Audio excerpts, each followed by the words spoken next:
Okay, good evening. We'll get started here on this Monday evening, a little after 6. If we have any questions, anything grab your attention, anything that you pondered on that we've spoken about here lately, uh, anything at all.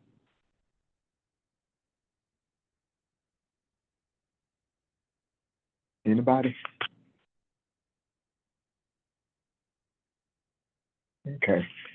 Um, I had a question. I was, I know most of us anyway probably paid attention to the weather. There's a storm that's brewing south of us that's supposed to hit landfall if it hasn't already, sometime before late this evening. And they're talking about severe amount of water. I think it's still a category 1, but it's moving slowly, which means it'll dump a lot of water. And I was talking to Pastor earlier about that because we've talked about and dealt with storms before. But I want to ask a question. Is this is the same energy that we talked about with all the violence in the earth? Is this something that we should deal with or no? What do you think about that?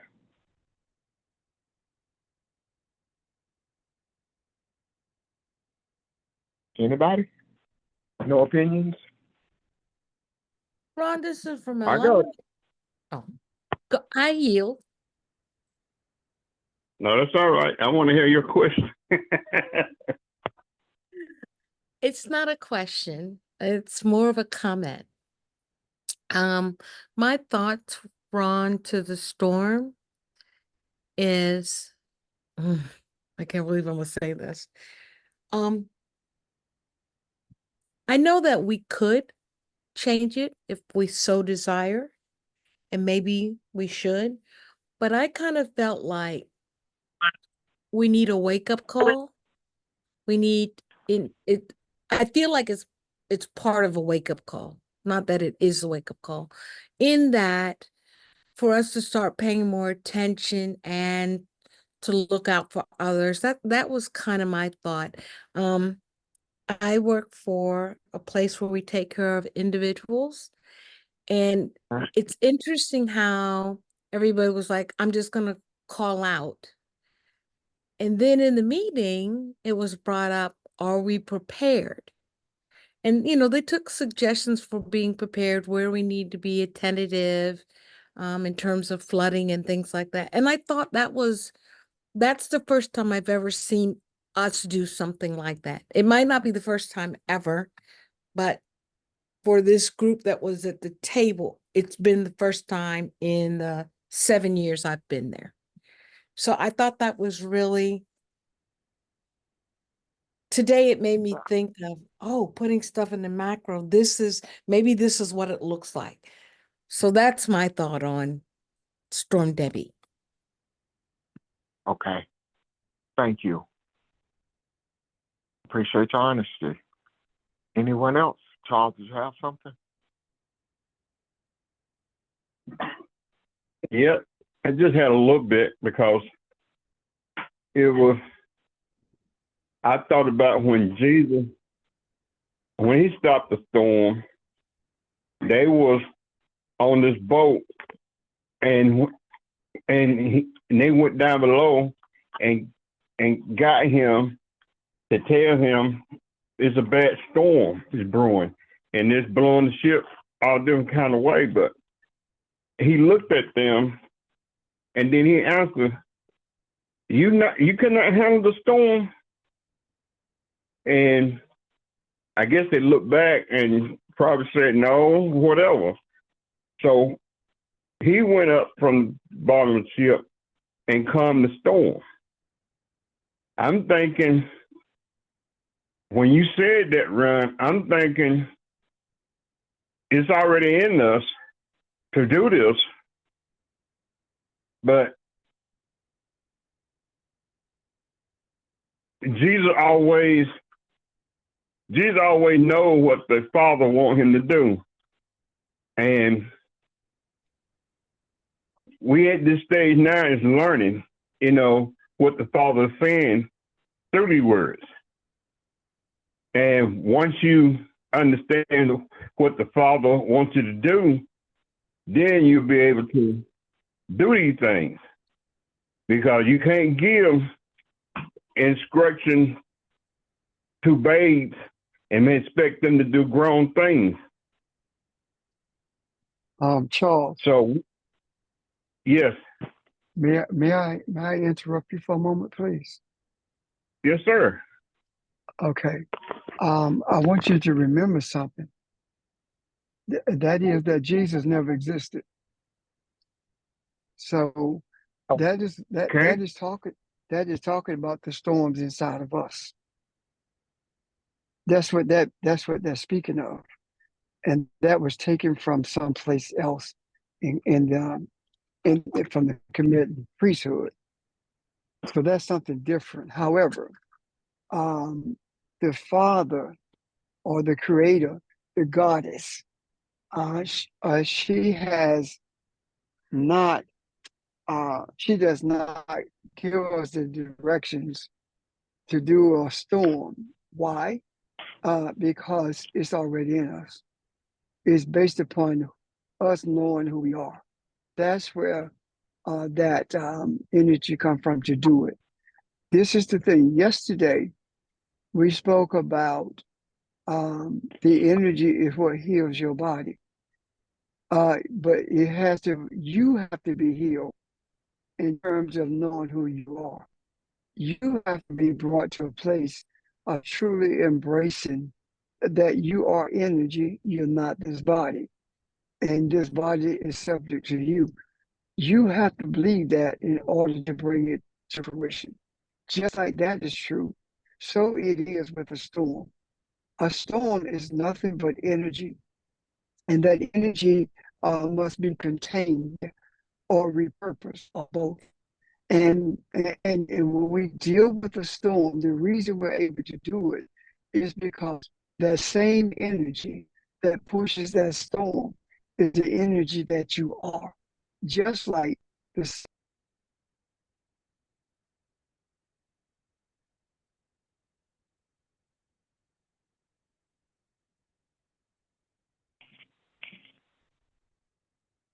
Pastor, are you still talking?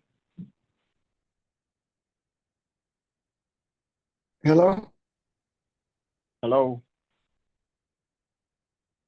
Does that make sense? We lost you for a minute, Sage. Hello? Yeah, we lost Okay, you. what's the last thing I said? What's the last thing? You are the energy that Is in the storm. Okay. the You storm. you are the energy. You are the energy. You are the same energy as is the storm. And just like, I don't know whether you heard this part or not, but just like the energy that turns your TV on is no different than the energy that turns your light. They just have two different functions in the way they're used. And when you embrace reality that there is no energy in this earth realm that you are not one with, it is at that point that you see that you are able to mitigate the storm. You're able to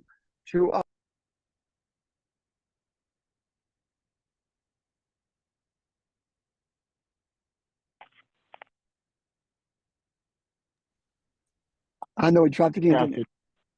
yeah. Yeah. Do you have a storm your way? Is it raining out that way? No. I'm on my cell phone because I was just getting home, and I'm going Oh, in okay. now to get on the laptop. But you guys know where I was headed with that, so go ahead and conclude it. Okay,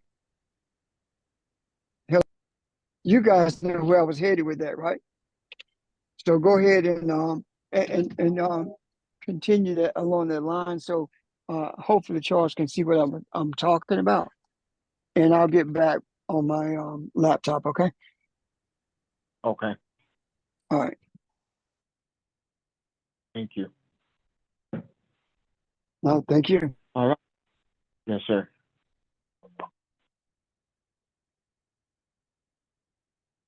Is there anyone else want to comment on what Pastor was saying? Hey, good afternoon. This is Audrey. I Hey, yield. Oh, sorry, I didn't hear you. I can agree with Pastor that he's talking that particular passage is talking about dealing with the storms within us. Uh-huh. And bringing ourselves into balance in terms of all the stormy emotions, the stormy reaction, the stormy whatever. We have to deal with that and bring ourselves into balance. But in terms of the actual storm, or I guess you could call it an illusion, but in terms of Storm Debbie, I kind of feel like if we were supposed to deal with it, one of us would have mentioned it. Or one of us would have brought it up and talked about it. Or one of us would have brought it up today to talk about it. So,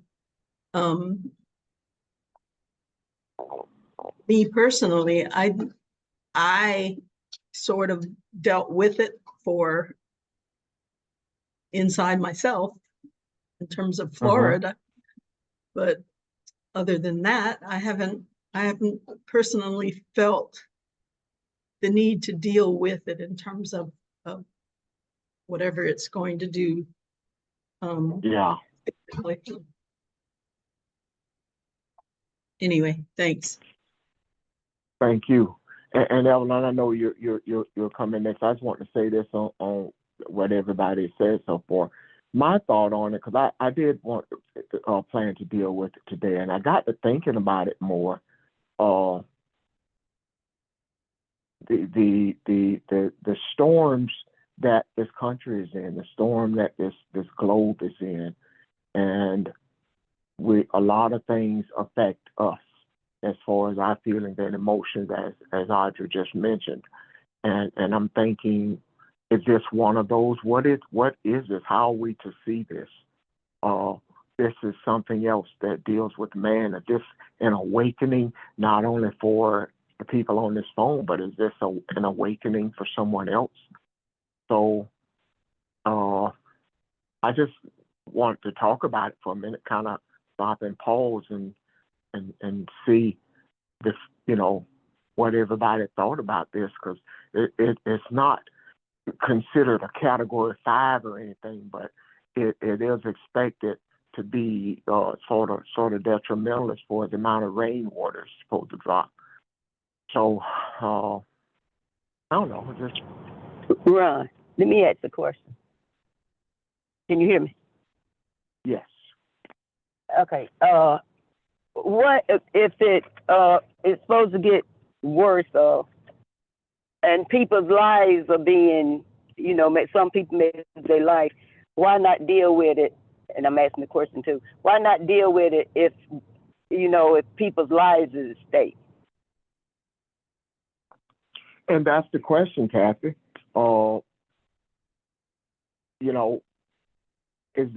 That's my question. As we've been in a storm. This one is just visual.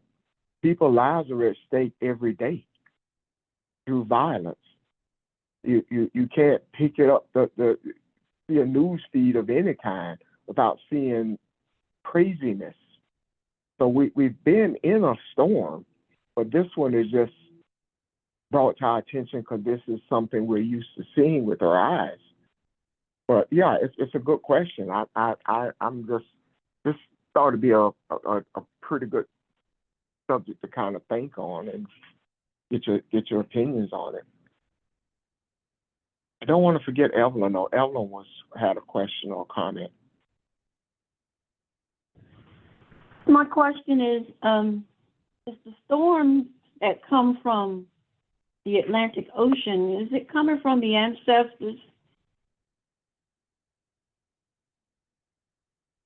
I don't know. I have not thought about it from that perspective.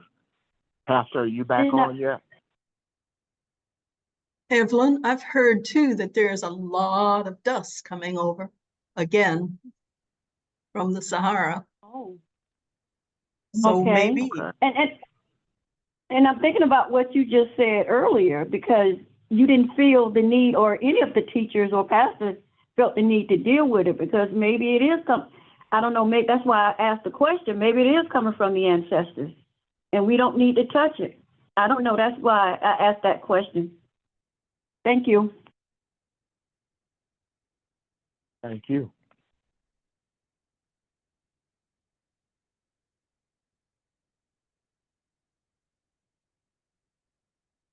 So,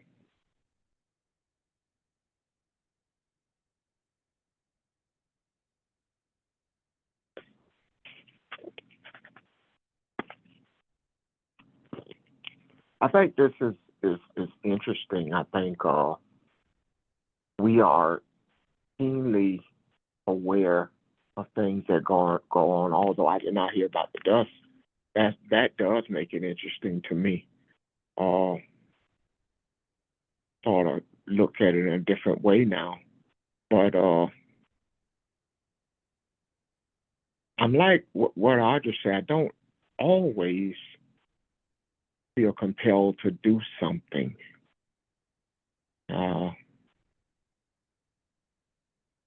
But I think Camille made a good point. When lives are at stake, it always gets our attention. But so just a thought. I'm gonna wait till Pastor gets back and finish what he was explaining. Okay. Audrey brought up a No, good point. Did you hear?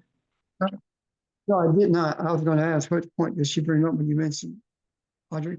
Audrey, you want to say that again, please? which point, Ron? About the dust. Oh, I was talking about, Evelyn asked the question about whether the storm, because it came over from West Africa, was it being sent by the ancestors? And I just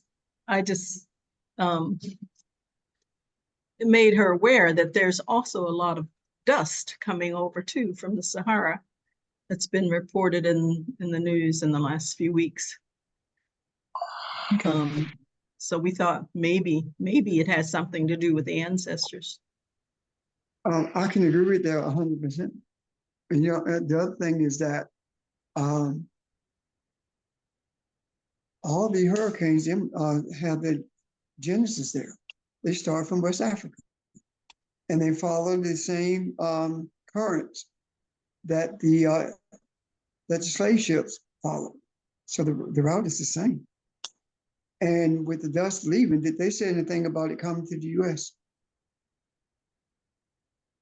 And the reason I ask that is because normally when the dust leaves West Africa, it usually ends up in the Amazon. But the last few times it has left, it came to the U.S. No, it's coming to the U.S.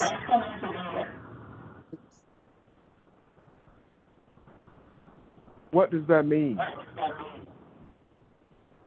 Evelyn, would you mute your phone, please? What does it mean? I see it as a message from the ancestors. I see it as a reminder from the ancestors that we're not alone. Keep in mind that we started noticing that it was coming to this country when we started looking more deeply at ancestors and our beginnings. So I believe that we are receiving those messages, and with an understanding that the change is not going to come from within the confines of Africa. The change is going to come from the Africans in the diaspora. And I base that on this, that the truths that are in the scriptures, very few people that I know have seen the truth that we have seen, I see people now begin to pick up on it. That for us to follow that journey and began to see that the scriptures were allegories and that the scriptures were written for the express purpose of European domination. Now all of a sudden we see the dust, and the dust speaks volumes to me about ancestors, and the amount of rain accompanying this storm speaks volume to me as well about our cleansing. And I do believe that, I don't believe it, I know it, that we have contended with storms before. However, I also believe that we are at a place where we don't necessarily have to verbally deal with the storm as much as we have already stated our position, our beliefs, our desires when it comes to a deadly storm. And as a result of that, most of us don't even think about the storms coming. And when they do, they're nowhere near as deadly as they have been projected to be.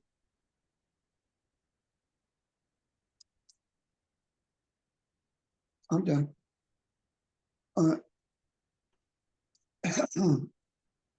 Excuse me, Thank I'm you. done. Okay. I have a comment. If that storm is energy just like we are, why is their energy is chaos? Because you have to be, in order for your energy to be one that brings about order, you have to be aware of your soul. And awareness of your soul is not so much you knowing it in your head. The awareness of your soul is how you treat people. When you are a person who is forgiven, when you are a person who seeks balance for humanity, when you are someone who has empathy for anyone who's in trouble, whether they are European or not, whether they're African or not, it doesn't matter. You have that empathy, then that speaks volumes about you and the unicity or the subconscious awareness that you have about your soul. Because these are the principles that emanate from the soul. And you would not have that empathy if you were processing with the mind only, because the mind only says, well, we go pray about that and just leave it alone, as opposed to the soul causing you to feel a certain way emotionally, as opposed to having those thoughts about it and never doing anything about it, like we had before we realized that we are who we are. What did we do when there was a storm? That's God's work. So you need to sit down and be quiet. God will handle that kind of thing, not realizing that we are the ones who were supposed to be handling it all along. Does that help, Charles? Yes, sir. Thank you, sir. I got another question, but I don't know how to answer it because I don't know how to form it or shape it. Only thing I can do is just see if I can get it out there. Just say it.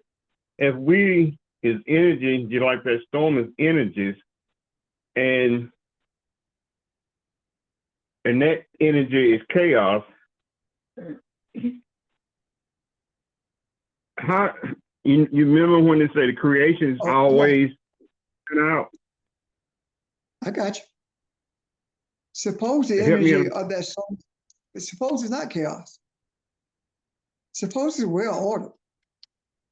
And that storm is a response to the attitude in this country. I got that. Of dissenters. Suppose it's ordered. Suppose this storm shows us stuff. For example, when a storm devastates the homes of poor people, they on their own. A storm, when a storm comes in, it is just as dangerous to wealthy people as it is to people who are homeless. And the storm, to me, is a type of it's a type of equalizer, and it reveals so much about this country. Look at what happened when the hurricane hit Puerto Rico, as opposed to the same year it hit Houston. Look at the different responses, and that was during, of course, Trump administration.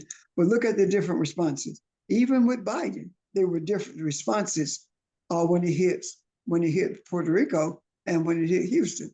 So storms are messages also. They are pointing out the differences in responses, and they are showing us the things, of the variety of things that we need to deal with in terms of not just our approach to things, but putting it in the macro, so it can be so everyone can receive from it and see not only the differences, but see that something needs to be done. Does that make sense, Charles? Yes, it does. In this thing now, when you said there was no Jesus, help me to wrap my mind on what you're thinking that I didn't think of. Oh, it's not what I'm thinking. It's what we talked about some time ago. Jesus was created from a God that was created by Sylvester I for Ptolemy. There was a white guy who became the Pharaoh of Egypt, and he wanted to be made a god. And they created an image of him and put it on a coin. And that image that they created of him, they started having conferences like the Nicene Conference. And at the conference at Ephesus, they decided that Serapis, who was the face on that coin, was going to have human form. And that was challenged also because there were those who did not want it to have human form because they saw it as being a spiritual entity. And what they ended up doing is naming, rather than having the name Serapis, they used the god of Greece, Zeus.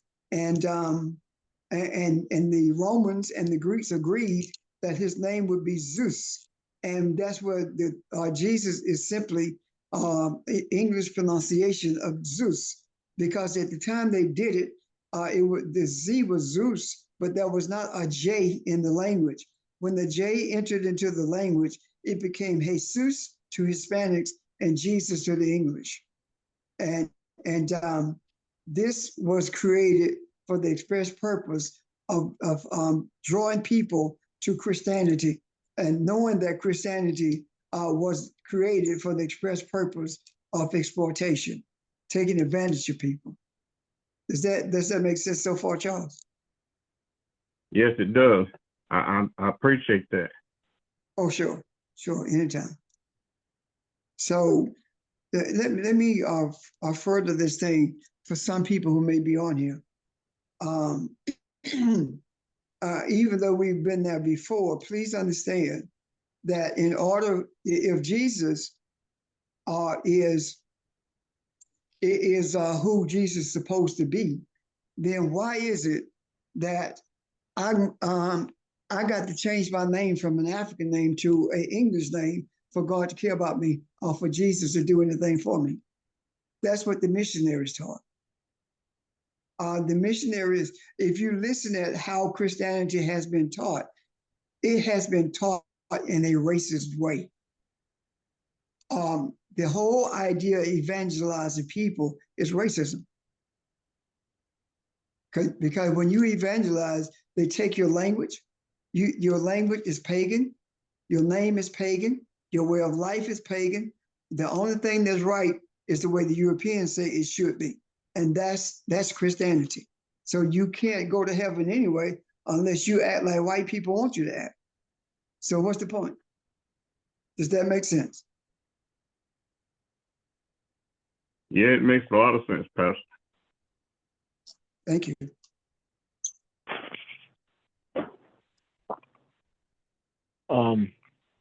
Pastor, I want to back up a little bit and go back to something just, you said the storms and bring messages, and I like that. I want to go back though to the route that it takes. What message do you see in that? It's the same route from the slave trade. Is that waiting for us to turn that into enlightenment? Is that why it keeps on that route? Is it what do you see there? Well, I see a couple of things there. Okay. When I look at the dust having in the past having been gone, I've been traveling to the Amazon. The question becomes why? What was the importance of that? It kept the dust made sure that there's life in the Amazon. It helped the ecosystem in the Amazon. That's why it was so important for the dust to go there. So why is it coming here? The spiritual ecosystem is messed up, and the dust that's coming here is a symbol of the ancestors bringing us the intestinal fortitude to persevere even in a chaotic environment that it appears like we're not making a dent in. The route that it traveled follows the same route as the slave ships did, as a reminder of of what was devastating to the human trafficking that was done by Europeans. I said to you earlier that it's not as Atlantic slave trade. I was listening to this woman talk, and she said the Atlantic Ocean has never enslaved anybody. This is the European slave trade. So it is a reminder of what took place, and it also is a reminder of the discomfort or that exists as a result of that slave trade. You will not be at peace and able to live in comfort continuously without being reminded of the devastation that you brought to the earth and a group of people in particular. The people that you brought this devastation to are the burnt-faced people, the people of a cable line, and you've sought to minimize, if not destroy, their spiritual essence for your benefit. Ron? Thank you. I like that. Thank you. You're welcome. Thank you. Ron, I have a comment. Okay.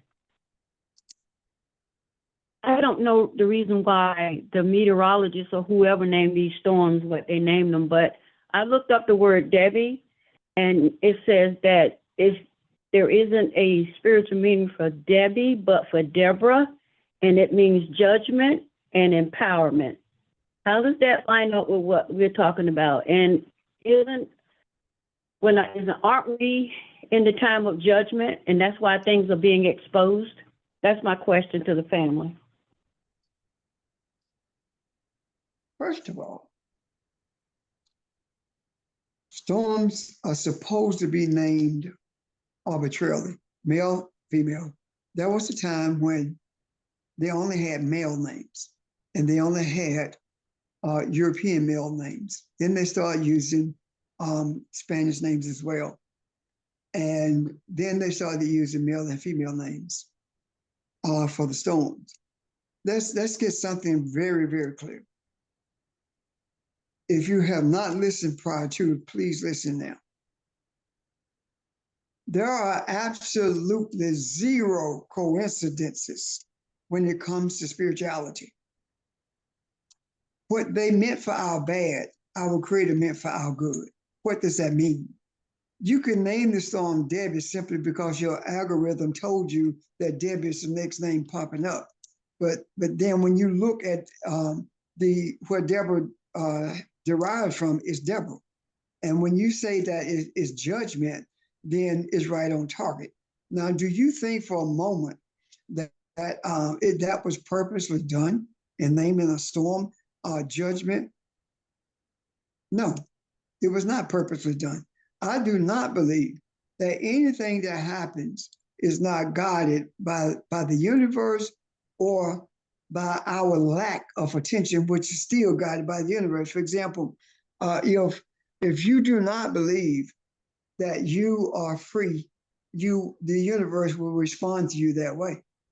So what we are actually doing now is seeking to maintain rhythm with the universe.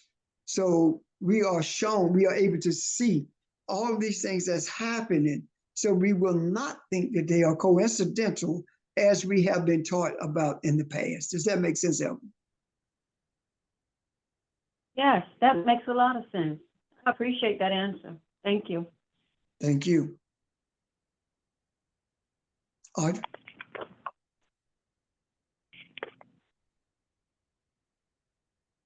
I thought you had something to say. Okay, go ahead, Ron. Anybody else? Any other questions from this discussion? Ron, So this I- is Evelyn again. Go ahead. Thank judgment part. Please. I'm sorry, I didn't hear you. You cut out on me. Okay, I asked you to address the judgment part, if maybe I missed it, but if you will address the judgment, please. Well, I think it's obvious, Evelyn. I think it's obvious that this country is in the throes of judgment, and has been weighed in the balance and found wanting, meaning that it's been found determined to be guilty of all the charges that are against it, and that judgment is coming to the earth now, and this country in particular. But it's not just the storm that is speaking to the judgment that this nation deserves. The reason I say that is because when you consider the fact that a woman of African descent is running against a Caucasian male, and he is running scared, and he has some of the brightest racist minds supported him, and they still can't do anything with her. No matter, he talked about Black jobs as an insult, and people like Simone Biles turned it into something realistic. I like my Black job, or I'm doing my Black job. Now, they took the sting out of that message that he was trying to deliver. So that's judgment in so many different ways. And I also believe that not only is judgment being shown through the name, but it's also being shown in other ways. For example, white women are laboring now on the judgment. They have been judged, and they have been found guilty, and now they are responding differently. So judgment comes in different ways. Does that make sense, Evan? Yes, sir. Thank you very much. Mm-hmm.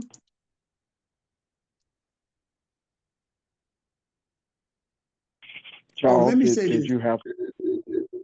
Go ahead, Charles, before I say this, because I want to explain what I mean by white women.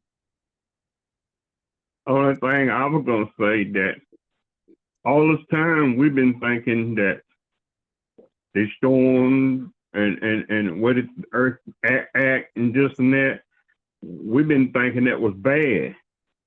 But you showing us now that it's a sign from God. It's showing us. Yeah, yes, sir. Sign from the universe, showing us Right. what reality. Yeah. And so I thank See, God that I I'm was- gonna listen to all this because I've been wrong for a long time. Who hasn't? All of them been wrong for a long time. The see, I don't want us to look at the universe to the extent that we discount the ancestors. Because regardless of what people may think, the reality of ancestors is that they are a bridge between the Creator and us. We've said that before, have we not? Keep that in mind. Any questions about that before I move to our explanation?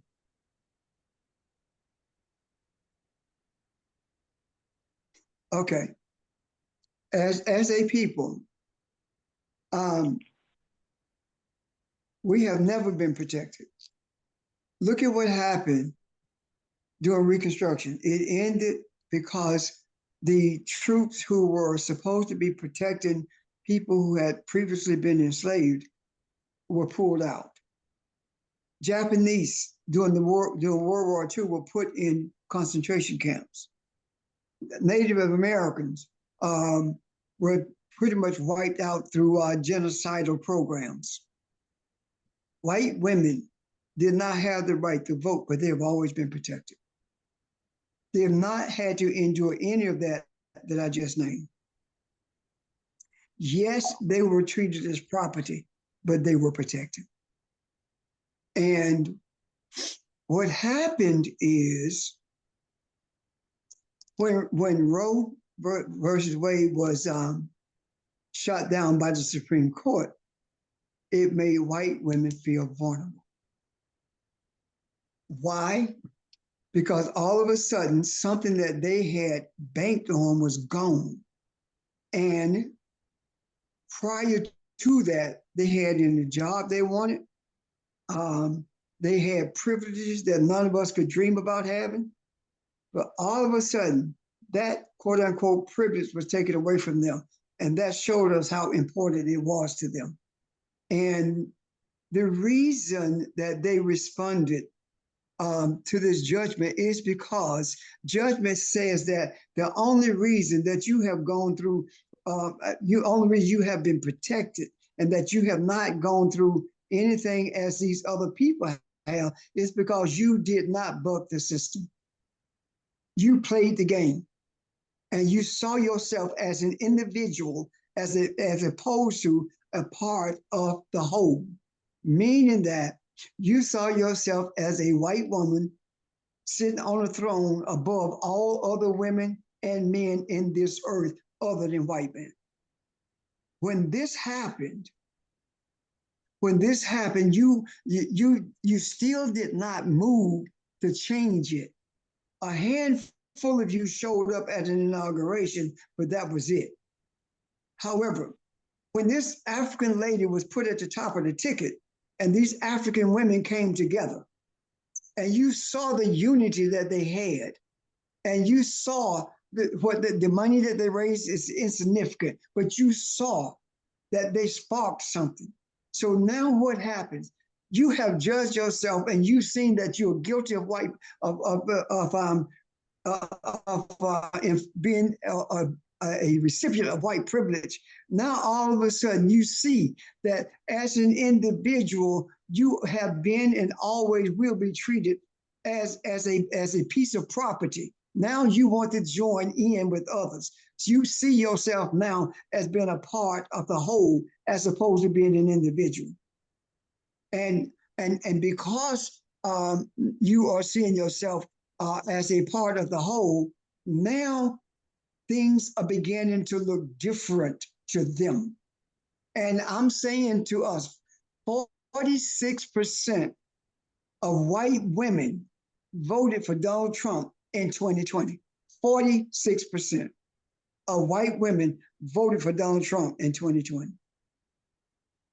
And now that has been turned on its head.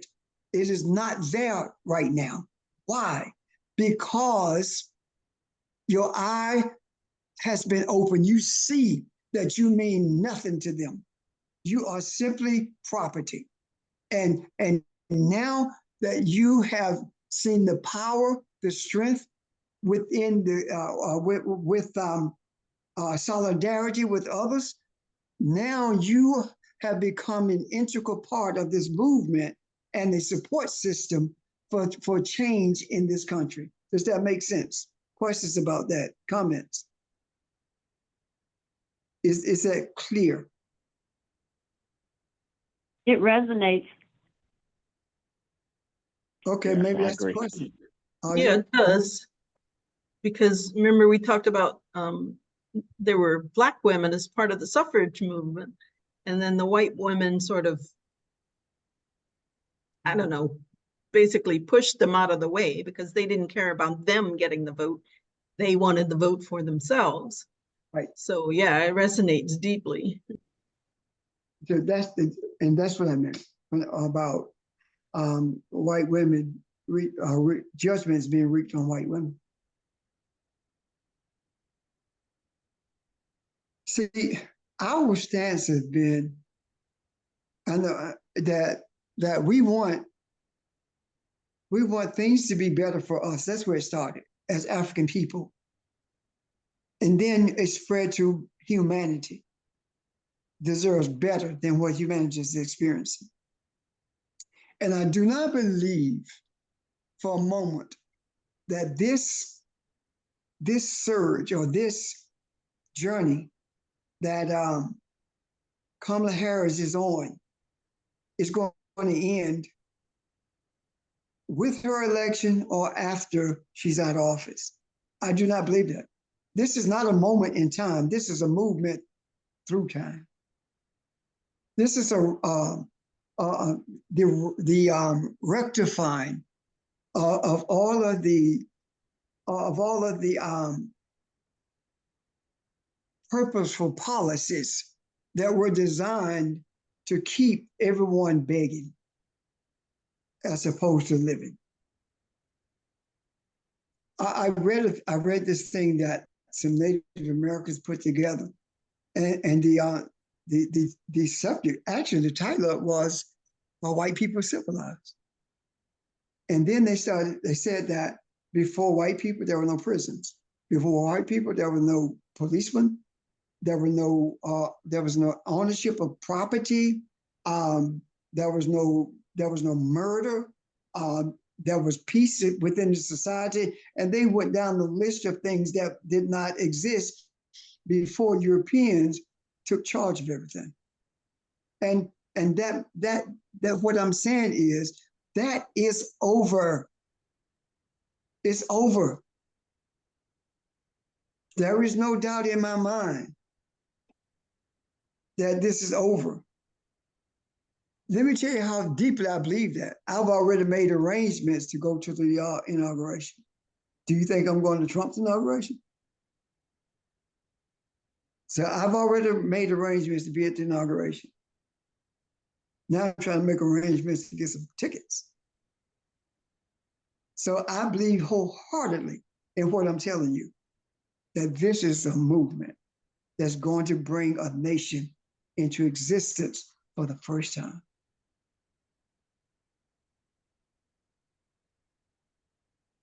I agree with you. Thank you. If I'm about to ask, do any of you concur with that? I agree. That's who we are. Look how long they've been talking about this is a honeymoon. This is the longest honeymoon I've seen. I listened at this Whitman say that everyone was talking about the 11-point lead that she has in Michigan is a fluke. She said, no, it's not. It's real. That's unheard of. That's unheard of. So some of you may ask, or someone may ask you if you share this with them, they may ask you, so when do y'all talk about the Bible? All You're, the time. that's it. You're responsible every single time we talk. That's what we're talking about. It doesn't matter. But the whole idea of the thing, y'all just talking politics and history, that was designed to keep Black folk quiet. You cannot go into a white church or evangelical church and not hear them talk about Trump. And that is why I do not understand why preachers who look like me could tolerate them or to walk up in their church knowing that you just a nigga in the pulpit. And yes, I said that word.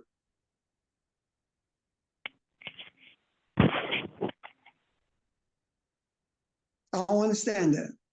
You have to, you're there and you're saying what they expect you to say.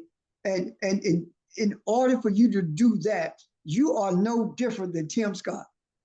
I love Trump. You're no different than Tim Scott. So go find you a wife. Because they intimate that you gay.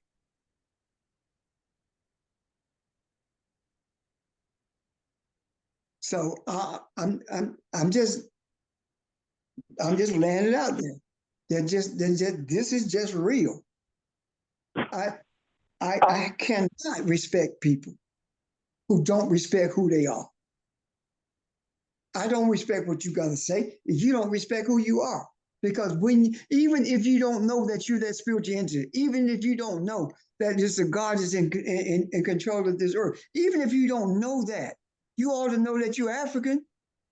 You ought to know that Project 2025 is being supported by the very churches that you're going into. You can't go into a white church and find a preacher who's not supporting 2025, not in South Carolina. And if you do, you better not tell it because he's going to lose his church. And you guys know that I'm telling the truth.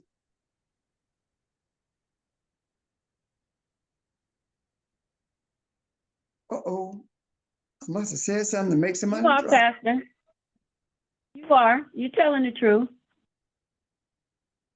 And if we're not going to tell the whole truth and nothing but the truth, then no point in telling part of the truth. Because we have been conditioned to believe that if we're not talking about Jesus or quoting 5 scriptures, then we are not talking about spirituality. That's not true. What we are not talking about is religion. That's what we are not talking about. And if you want to condemn us for not talking about religion, you should have done that a long time ago. Because we haven't talked about religion in a long time. And when we do it, it is to show that we are not supposed to be religious. We're supposed to be spiritual. You will not find a denomination in African culture. The only thing that you will find is spirituality. That's it. It doesn't matter whether it's a Kikuyu or Igbo. It doesn't matter. You are going to find spirituality and not religion. The only time that you find religion is when Europeans have saturated that area with Christianity. That's it. Or the Arab with Islam. I'm done. I'm off my soapbox. Go ahead, Ron. I'm going to silence myself. Okay, Evelyn.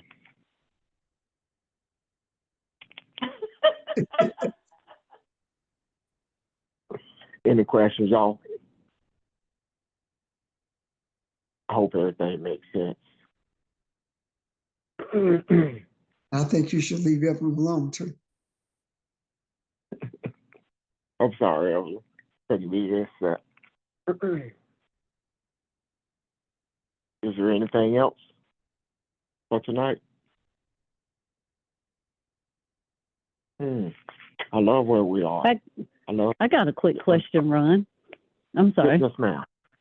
Got a quick question. This is Jackie. Hey, Jackie. Hey, just got a quick question. You a pastor? I heard somebody say Sunday is God's day. And they don't travel because that's God's day. Can you explain that, what they mean when they say God is, what is, that's God's day, or what is God's day, or? The solid one. Will you please address her question? That's Constantine's day. Sundays, Constantine worshiped the sun, and sun became was named the day of worship in his honor. Christianity tells us, I remember people would say, if you move on Sunday, your house gonna burn down, because that's God's day. So why God go burn your house down because you moved on Sunday? Every day is the day of our Creator. Because the reason is every day is the day of our Creator is because it's only one day. All the rest of this is social construct. The only accurate calendar is the one that came out of Kemet. It was intriguing to me to read about the different calendars that came into existence. It was really intriguing to me to do that. And to see how accurate the Kemetic calendars are in relationship to the what is it, the Gregorian calendar, and what's the other one? It's another one, isn't it? Is it Caesar's? Did Julius Caesar have a different calendar? I think there's 3 different calendars out there, but the Kemetic calendar is the first one. And that calendar was accurate down to the seconds.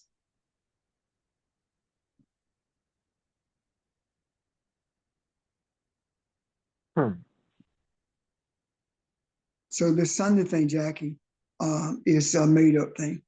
It is another method of control, just like Saturday for Muslims and Jews. It's a made-up thing.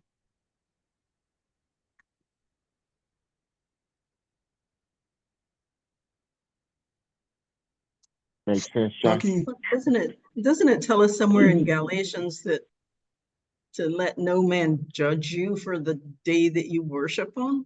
Something I'm paraphrasing. I don't remember exactly what it says, but anyway. But it also say for Something to holidays. that effect. It also say holidays, Audrey. Sorry? It also say, let no man judge you because of holidays. Do not be judged by holidays. So in other words, ritual should not be something that you are judged by. But isn't the word holiday from holy day? Yes. That's where holiday comes from, holy day. See, this is the thing. No man can determine that Thursday or Friday is going to be a holy day for everybody. If that's the day that you want to set aside for the purpose of meditating, that's on you. But you cannot command that for me just to see that day as you do. And like I said, it's only one day. The only reason there is a calendar construct is to give time to humanity so that humanity can traverse this chaos in this earth, so that at some point, as above, so is below. Barbara said it yesterday about living in the now, and being in the now does not take into account Thursday is the now for me. No. Then it's only one day spiritually. And when you are in the now, you are in the midst of that day, because Ron, did someone say something? Because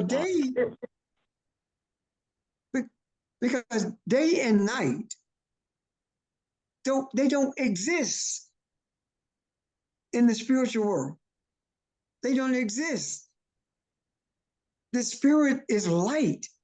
It is enlightenment. The only reason darkness is used in spirituality is to show humanity, to show so we can process with our minds the power of wisdom. That's why wisdom is called darkness. You know you can see in the darkness, but wisdom is something, it's said that you cannot see it without experiencing it. And then you have knowledge of it. Does that make sense? Because we use those words. I'm in the dark about that. Enlighten me. Don't keep me in the dark. Enlighten me. Do we not use terms like that? So what are we saying? We're saying that I don't see it. You're not talking about with your eyes. You talk about you don't see it with the eye, or you don't see it spiritually, even though you may not even know or believe that there is an eye. Does that make sense, guys? Jackie in particular? Yes, it does. Thank you. Yes, ma'am. Thank you for the question.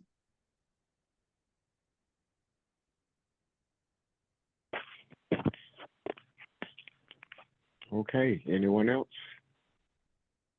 I have one more comment, facilitator. Okay, one. Thank you guys for talking about the hurricane that's coming. I think it did help me. I wasn't scared or anything, but it did help me to deal with what I see with my eyes and knowing that it's coming for a purpose. And I think we all can rest assured that everything's going to be okay. I appreciate you all for talking about it today. Thank you. Thank you. Anyone else? Don't want to leave anybody out. But thank you, everyone, for your questions and comments and your thoughts. That's what drives us. That's the energy that guides us, that we send into the universe. So thank you. And have a great week. I hope everybody stay safe and look forward to Saturday morning. Okay? Thank you. Thanks again. Thank you, Thank everyone. you. Thank y'all. Bye. Bye.